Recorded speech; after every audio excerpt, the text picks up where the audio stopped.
I just want to clarify something. Nate Eaton, reporter, EastIdahoNews.com, when she is telling this story that someone told her, you need to go to temple, and she told the bishop there at the Latter-day Saints, the Mormons, that either she needed to turn her life around or she was going to murder her husband. But as she's telling this story, Nate, she's speaking about what happened back when. For all I know, she had a, quote, murderous heart. At the same time, Ryan was killed. Well, yeah, that's quite possible. Now, they divorced in 2005. So they have been divorced, well, Yeah, right now it would be 15 years. So it's been quite some time but divorce, since they were together. Hold on. Nate Eaton, let me clarify. I did not ask you when their divorce was. I'm asking you about when she had a murderous heart. She was divorced from Ryan when Tammy Daybell died, right? And she was divorced from Ryan when Tylee and JJ were murdered. She was divorced from Ryan when her brother drops dead. I mean, the divorce is irrelevant to who killed Joseph Ryan. They were still fighting about custody. They were still fighting about Tylee visiting him. You know, hate is hard to die, Nate Eaton.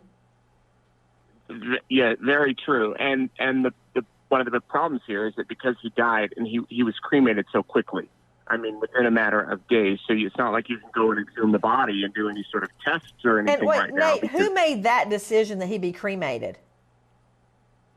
That might be a better question for Annie or for his attorney. Good question. Let me go out to Keith Taniguchi. This is the lawyer for Joseph Ryan in the divorce for Lori Vallow. Keith, all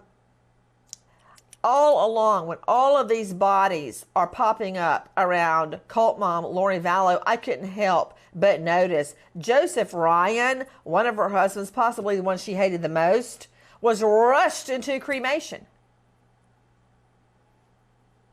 Yeah, I'm aware of that. What are your thoughts, and I Keith? can speculate. Well, I can speculate because of the decomposition of his body that may have led to their decision, but I'm not a coroner or anything like that. I don't know who. The only person I know who had the authority to, proceed that way would have been his sister, who's on. I believe she's on this line. Yes, she is. He didn't have any other. No. He didn't have any other relatives. Annie Cushing, who gave the okay for Joseph Ryan to be cremated, or was it a decision based on the fact his body had already started to decompose? My understanding is that the state made the call because they couldn't get a hold of anyone. Because Lori and I maintained contact over the years, but she never told me that Joe had died. I had found out through a relative being forwarded one of these letters where they were seeking family members. And so it's my understanding that by the time I found out, he had already been cremated. So I think it was because he was an unclaimed body. That's my understanding.